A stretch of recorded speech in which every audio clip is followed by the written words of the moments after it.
Spokane, Washington, October 4, 1978. Two utility workers are shocked to discover the partially nude body of a young teen girl. She had severe bruising over her body, and she was asphyxiated by her own clothes. She had some defensive wounds. It was clear that she put up what fight she could. The young victim is identified as 16-year-old Krisann Baxter. She's a runaway. Krisann's case goes cold, and it haunts Spokane investigators for decades. There are countless cases that are unsolved involving sex assaults, homicides, other violent crimes. And these cases have languished for years, sometimes for decades. This is the story of a 45-year-long search for a killer. A search that is finally cracked wide open by brand new forensic science. I'm Nancy Grace. This is Bloodline Detectives.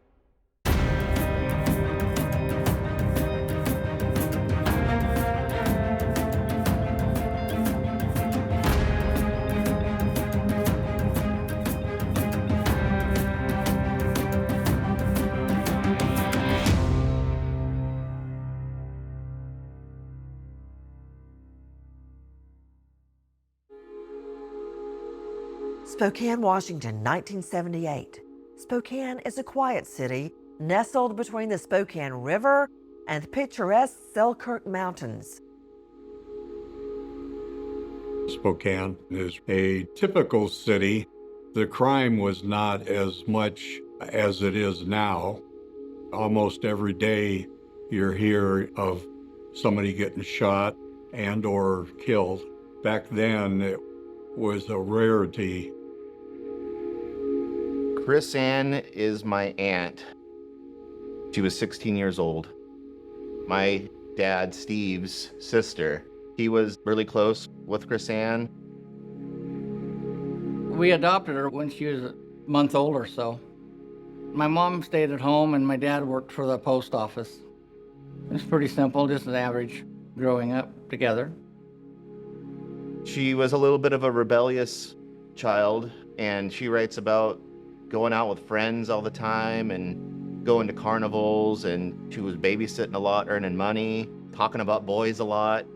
There is talking about hitchhiking. It was seen as just a way to get around. People trusted each other. It was the end of the 60s. It was just a different mentality to strangers than it is now. Teen girl Krisann Baxter often argues with her mother, Charlie, and afterwards, she usually runs away. Krisann had left the house on the 26th. They'd had an argument. She left the house. When she didn't come back home, my grandma, Charlie, called the authorities and reported her missing.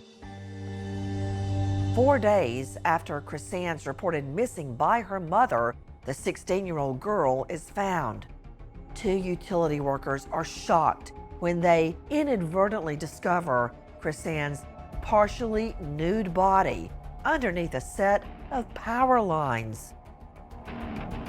They went over there and checked it out and found that it was the body of a young girl. They went and just checked her real quick and saw that she was dead. The reports indicate that both of the workers were pretty shaken up by the affair. The utility workers immediately called 911. Then I went up and viewed the body from 6 to 10 foot radius to start with. Then I moved in to get a closer look. She was laying on her back with her legs spread out, and she was naked below the waist. She had some socks on, but they couldn't find her shoes. She had a blue top that was pulled up around her neck. She had a bra that had been forcibly torn off and had been tied around her neck, and that's probably what she was asphyxiated with. It was still tied on her neck when they found her. At this point in the investigation, police still have not identified the young victim as being Krisann Baxter. Her body is taken to a local hospital.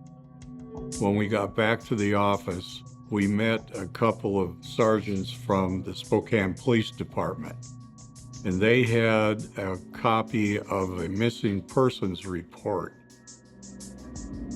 They were able to look at her running report that was on file and some pictures that they had. They tentatively identified her from those photos. The body is then identified as missing 16-year-old Krisann Baxter. For my dad, he was told by his mom that she couldn't do it. She couldn't find the strength to see her baby girl laying there, and he said that he would do it. Went down and met with the coroner, and he said, "Yep, that's Krisann." And then he told me that he just broke down in tears when he saw that it was indeed her. My brother had called me up saying, "I wanted to give you some news before you seen it on TV." He called me about 9 p.m. and told me what had happened. He just said, our sister was murdered, and I went out and just drove around for a while and thought about it, and well, it was never the same after that. Krisann Baxter's family tries their best to grapple with their daughter's murder. Spokane police launch a murder investigation. But will an autopsy provide more clues to the identity of her killer? We find that out next on Bloodline Detectives.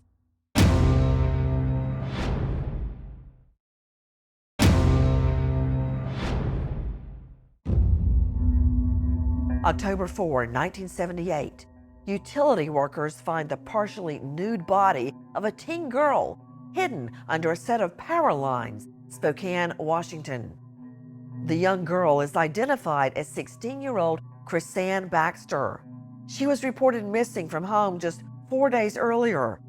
The coroner performs an autopsy, hoping to find out exactly how this young girl died.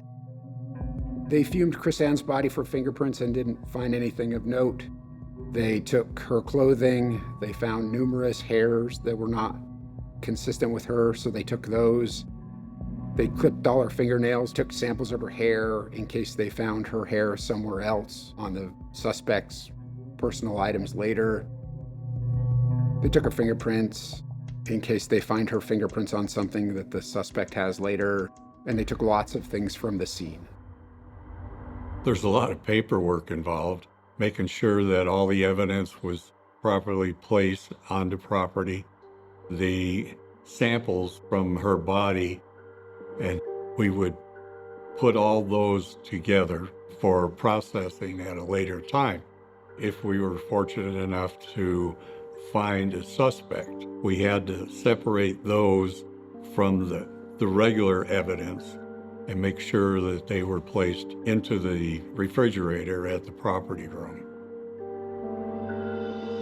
The grieving family of Krisann Baxter make funeral arrangements for their dear girl. They buried her on the 11th on my birthday. It was just kind of quite a shock. It wasn't easy, and then I didn't come back up to Spokane very much because I knew that somebody here was the one that killed her, and I didn't want to be up here.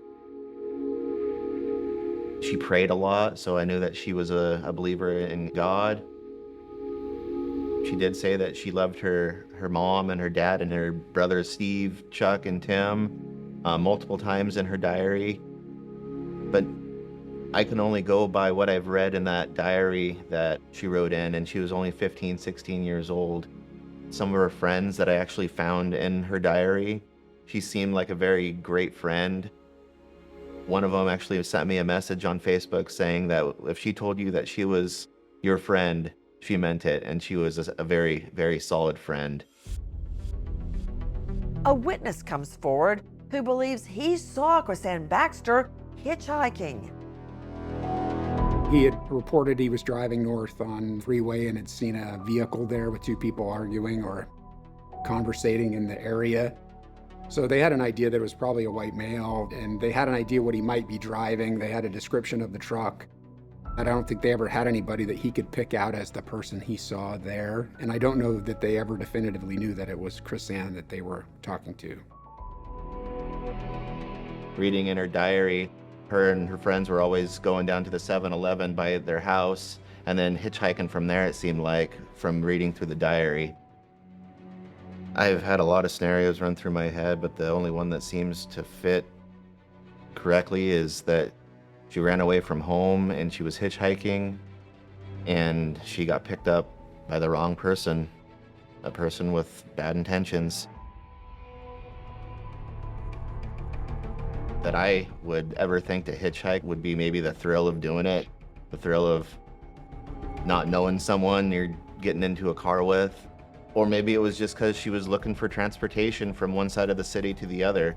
From the things that I've read about her, she was feisty, she was independent, she was a typical girl of her age.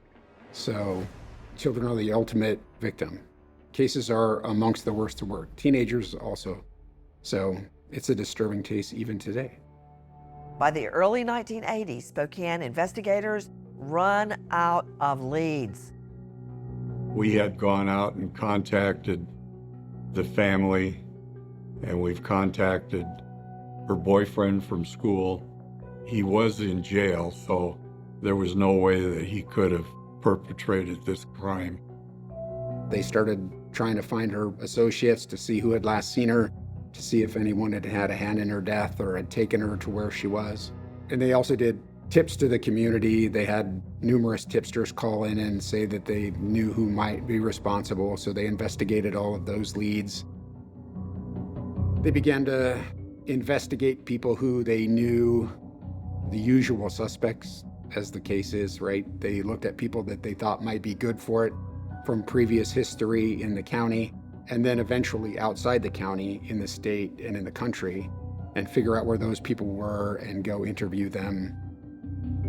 A lot of them were excluded because they were able to show they were not. A lot of them were truck drivers who were in specific places at specific times or never came to Spokane. So a lot of them were eliminated that way. The ones that could not were also polygraphed, and all of those passed. So there were no obvious suspects from that general pool. There's a very disturbing element added to this already tragic story. Krisann Baxter's family actually receives dozens of distressing prank calls from individuals who claim they murdered teen girl Krisann. And the calls are so frequently, the family finally decides to leave Spokane.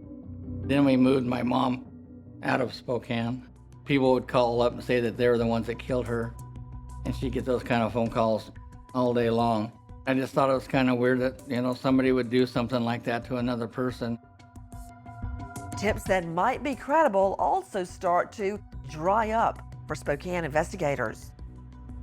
Basically, when your tips stop coming in and things to follow up, there's not too much more to do, then they would kind of close the case for investigation until something would come up and we could open it up and go back. It never went cold in the fact that they stopped working it. They just didn't have anywhere else to go with it, so they inactivated it. And so that's the way it stayed, roughly. If they would get a new tip, they would work it, and then once that tip exhausted itself, they would re-inactivate it. So it was open and closed a little bit. And then in 1984, Henry Lee Lucas, who was a known serial killer in Florida, confessed to the State Patrol in Florida that he had murdered Krisann Baxter and many, many other people. And now, an infamous serial killer says he killed 16-year-old Krisann Baxter. The problem with that is that the serial killer, Henry Lee Lucas, has also confessed to hundreds of other murders. Do Spokane police have a prime suspect? Or is Henry Lee Lucas lying about his involvement? We find out next on Bloodline Detectives.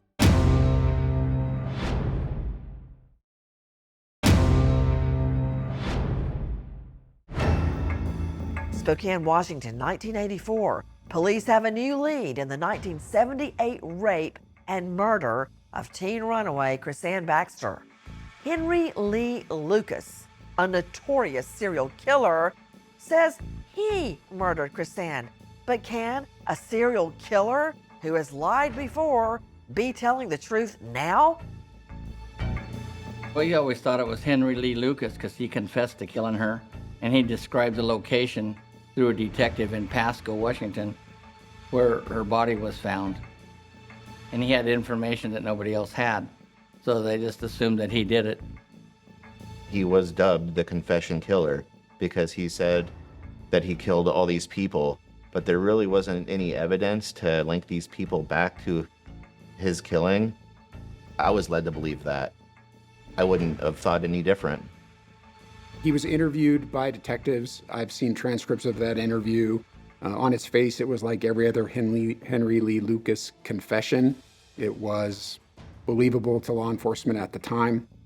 He seemed to know details of the case that only someone who was there would know. So Detective McCabe with the sheriff's office formally charged Henry Lee Lucas with the murder of Krisann Baxter. It later turned out, with this case and many, many other cases to which he confessed that he was not in, that he'd been fed the information and he was just parroting what they had told him. And he was eliminated from this case and many others by processing of his DNA, which by then was just coming about. Henry Lee Lucas is ruled out by DNA analysis, and the case, once again, goes cold, this time for over a decade. But then, 2006, the file is opened once again thanks to advancements in forensic science. They sent many items to the Washington State Patrol Crime Lab in 2006. They processed all the evidence that they were sent, but among that was the oral swab from Krisann's mouth. They were able to identify source male DNA profile from the semen off of that swab. And they were able to get a profile that was good enough to be uploaded into CODIS, which is a database we use to identify unknowns and known DNA profiles in cases that we work. So they uploaded the profile of this person into CODIS at the time, and it's remained in CODIS, being checked against everyone who's put into CODIS since that day, and they never got a hit on that CODIS profile. It is disappointing. That is kind of our main tool at our crime lab is CODIS. So when you don't have a hit, it's disappointing because there's really not much else you can do except wait. Investigators are deeply disappointed. There are no hits in the CODIS National DNA Database. Now they must wait for more advancements in forensic science. I began looking at this case in earnest in 2019. So I read through it. I knew a little bit about forensic genealogy, so I knew that there might be something we could do with this case and some of the others. Because we had a CODIS sample that was just sitting there, we knew we had some DNA from the suspect. So I did some research on that. Forensic genetic genealogy is a tool for law enforcement to solve their cold cases. They utilize DNA databases. So once a profile is built, it's uploaded to DNA databases where that profile is matched with its genetic relatives. When we build a tree, we take the highest DNA match. We identify who that match is if they do not have a tree already attached to their profile, and then we extend their branches. So we get as far back as we need to go based on the amount of DNA they share with the person we are trying to identify. Then we go to the next match, we do the same thing. So we work in groups first to build that common ancestor, and once we do that, we shift to another group and we continue to build until we reach a common ancestor. Then we work to bring those branches forward and find where the union couple is that connects those clusters, those groups of individuals.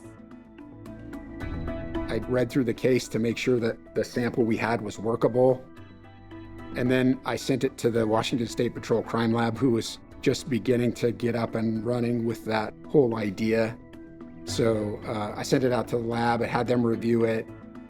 We decided which samples we were going to retest and which one would be the best, because You can't use the sample you've already used to generate the CODIS sample. You have to have at least some more to do a different test on. In the Washington State Laboratory, forensic scientist Allison Walker prepares a DNA sample. Her intent? To utilize the science of investigative genetic genealogy.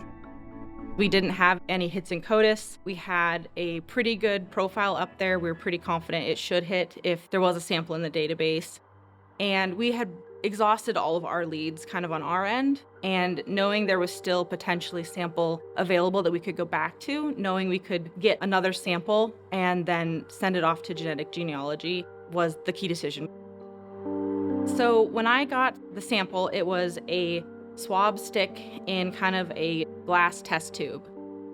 And what I did was I took the swab out of the test tube, looked at it, and so I took the second half, what was left of that kind of swab fluff around there, and did what was called a differential extraction. And so this type of extraction separates skin cells, epithelial cells from sperm cells in the sample. And this extraction method attempted to separate those cells to get a cleaner male profile to send off. So once I extracted those samples, I quantified the amount of DNA that was present, and that's where we got the 1.3 nanograms of DNA, and that was basically enough DNA for one test. So I was hoping I'd have more that I could do some testing in our lab, get a more current STR profile, and send it out to genealogy. But ultimately, the sample we had, we could only have one shot at it.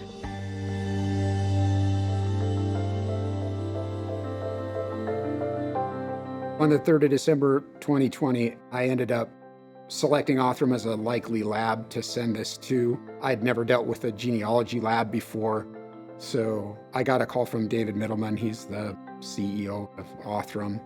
We had a long conversation about the sample and kind of what they do. He said they were in-house, they do all their genealogy, they do all their testing. They had a good scientific process that's backed up, and he said they would take the sample. So I selected them out of the group because no one else would do it, and we sent the sample from the state lab to Othram, and they ended up processing it.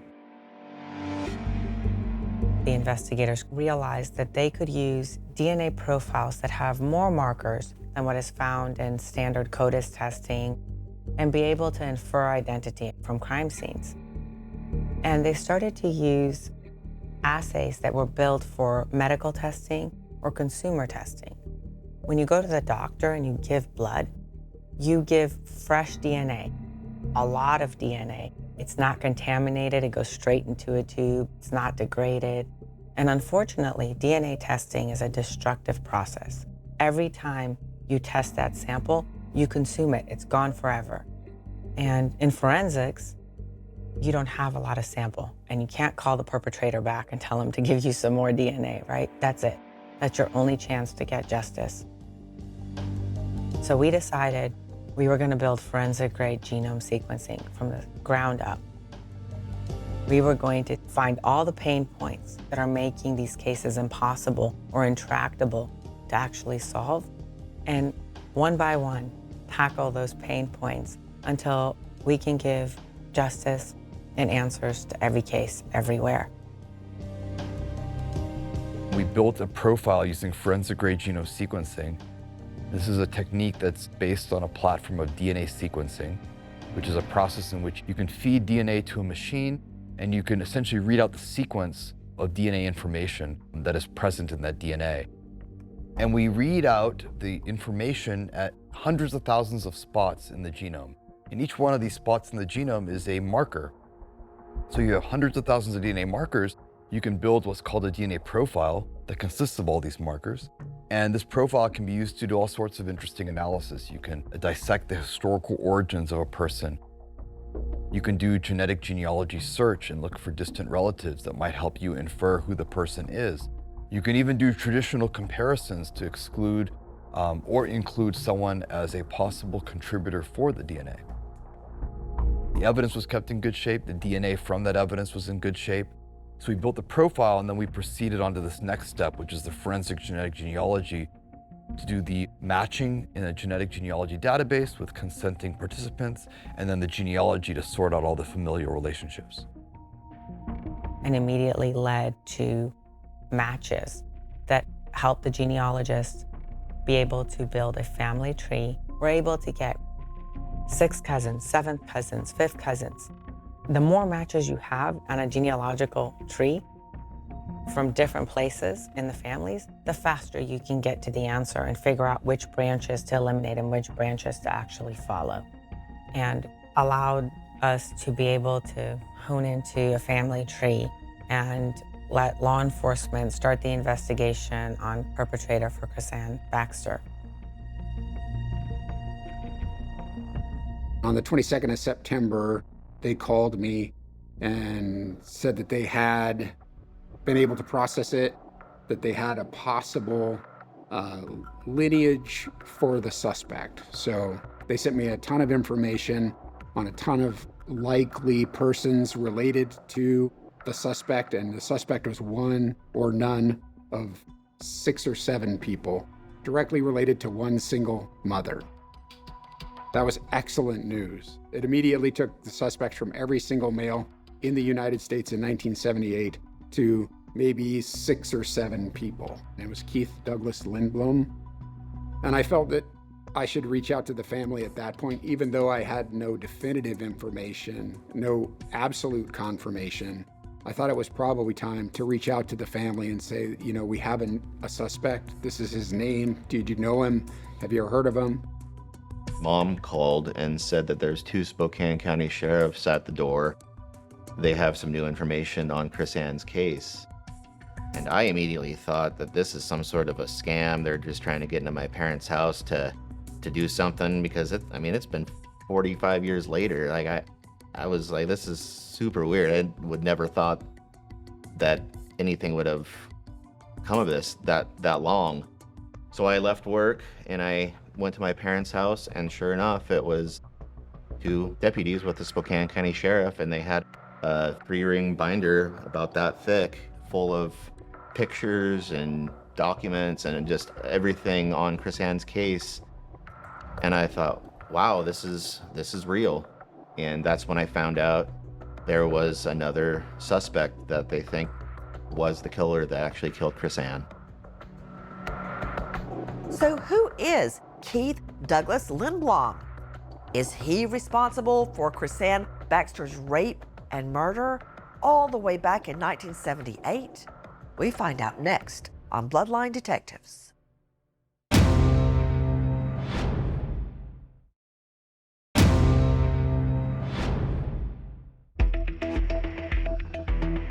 Spokane, Washington, 2021. Investigators now working with Othram Labs, a leader in the forensic science of investigative genetic genealogy. Together, they firmly believe they've got a prime suspect in the 1978 murder and rape of teen girl Krisann Baxter. Their painstaking research narrows the killer's family tree down to just one name, Keith Douglas Lindblom. Detective Drapo came to the evidence window and he actually told the PCs, hey, go grab Allison, bring her up here, I have some good news to tell her. And I was like, oh, okay, great. And so he was dropping off evidence for another case and he's like, here's the name of the suspect. So now we gotta follow that path. That was exciting, knowing like we finally got a name. He had been in Spokane County in 1975. He was with a co-conspirator named Larry Powell at the time. It was conceivable that he could have been with him when he committed a crime in 1978. He was out and available in the community to commit this crime with or by himself. So I found that he was currently housed in the Airway Heights Correctional Facility, which isn't normal for life without, but he's spending life without the possibility of parole in Airway Heights Correctional Facility. I researched his criminal history, and then I was able to go out and interview him in person because he's still around. Once I told him kind of why I was there, he knew immediately who I was talking about. He said that he was with Keith Lindblom in 1975. He knew Keith because Keith was dating his 15-year-old sister at the time. Keith had been in prison before. Keith was 10 years, almost 10 years older than he was. He kind of looked up to Keith because Larry Powell was kind of coming up into his criminal persona, and he thought Keith was a good role model for that. They were driving north in Larry's car. Larry was driving, Keith was riding passenger. They saw a 15-year-old girl that Larry Powell knew from high school, and Keith asked him to stop and pick her up, so they did. Keith produced the knife and told her not to get out of the car. He told Larry to drive to a specific location off of Magnesium. They both raped this young girl, and Powell said he participated because he was afraid of Keith. He'd never even had sex before. It was kind of Keith's idea, but he didn't want to turn him down. Lindblom wanted to kill the girl so that she couldn't tell anybody, and Powell talked him out of it. And so eventually they put her back in the car, and they drove her off to a place about a mile to a mile and a half from where Krisann's body was eventually found, and they dropped her out of the car and drove away. And she immediately told someone. They were apprehended, the knife was recovered in the car, they were charged and eventually convicted of that crime. I was able to find some portion of the court record from that particular charge in '78 and find that Lindblom had pled guilty to the assault. He'd gone to jail. His sentence was listed as 26 years, and they gave him 7.5. Eventually, because his sentence had been limited by the Independent Sentencing Review Board in '78, I was able to get a single letter from the Sentencing Review Board that gave his release and parole dates, and he was released from custody to his own recognizance on that charge on August of 1978. It's very frustrating when those things happen. Each jurisdiction has their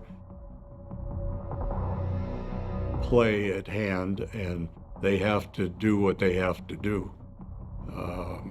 I don't know why they let him out. Keith Douglas Lindblom is released from prison just 2 months before Krisann Baxter's murder.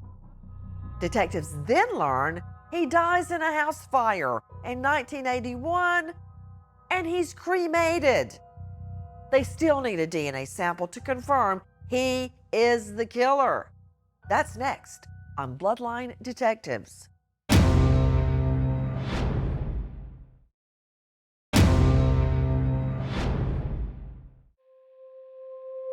Spokane, Washington, 2023. Bloodline detectives are convinced they've ID'd the killer of teen girl Krisann Baxter back in 1978. The killer's name? Keith Douglas Lindblom. But there's a big catch to confirming whether it's Lindblom. He's dead. He was cremated. Investigators now must track down his relatives. They've got to match the relatives' DNA to the DNA recovered at the original crime scene.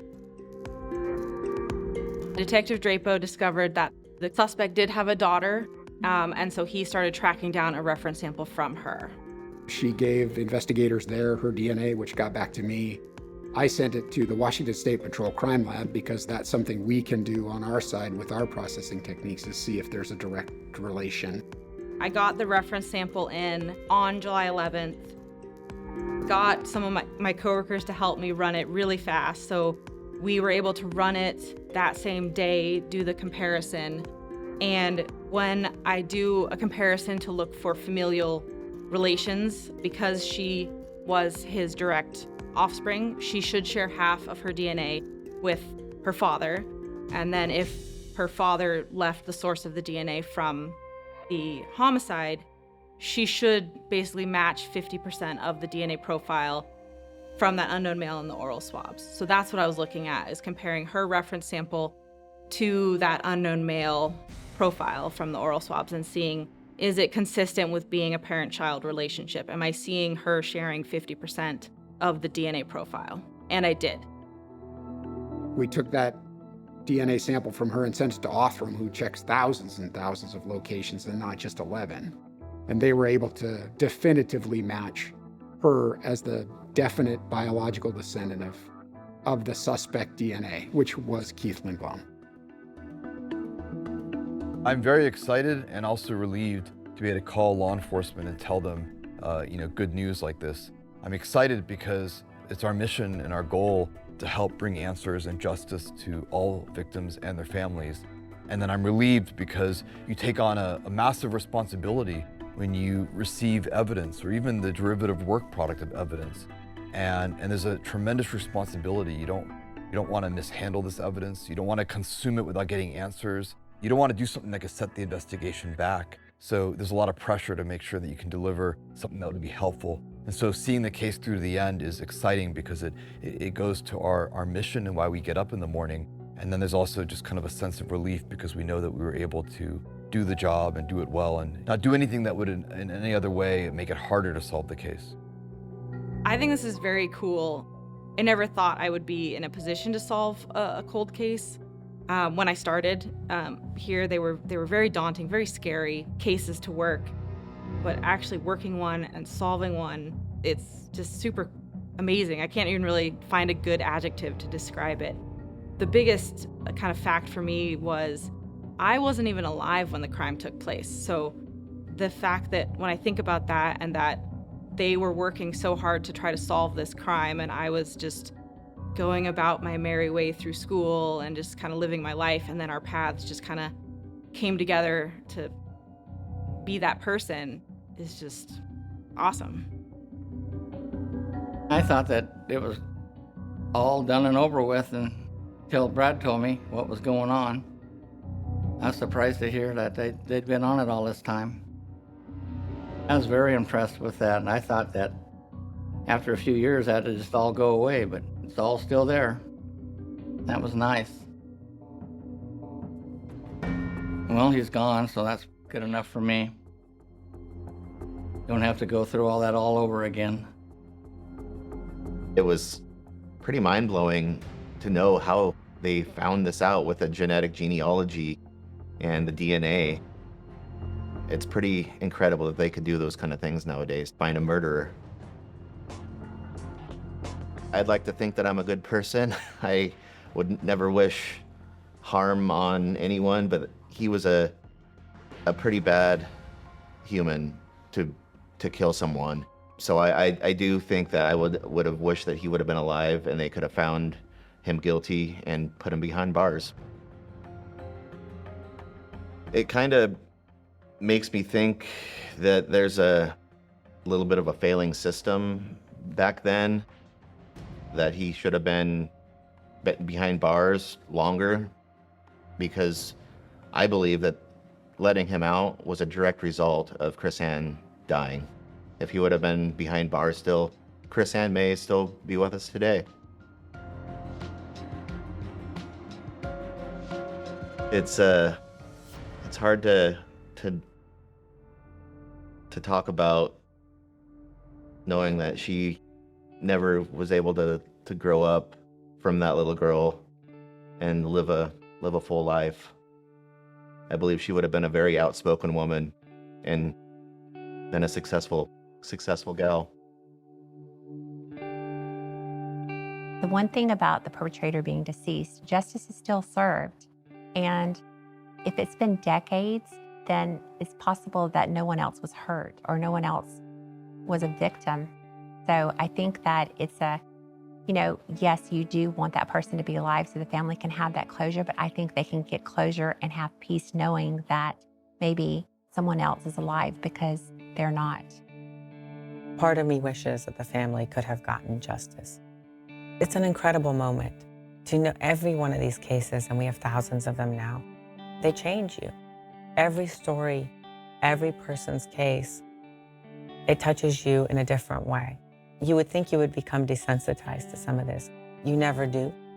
It never doesn't feel like a huge win to be able to get the answer. Every case is just as important as the other one. It doesn't matter if it's a notorious case, a contemporary case, a case that's been cold for decades, or a case no one ever wrote an article about. There is someone out there. There are a lot of someones out there, that's what I've learned, that need to hear the answer. I'd also like to add that if there's any other families out there that have a case similar to this, to not give up, because there is hope, and we're a prime example of it.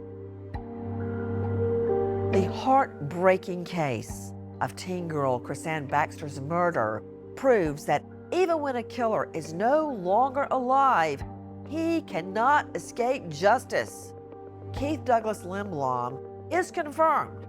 He is the killer of Krisann Baxter, and that's confirmed long after both the killer and the victim have left this earth.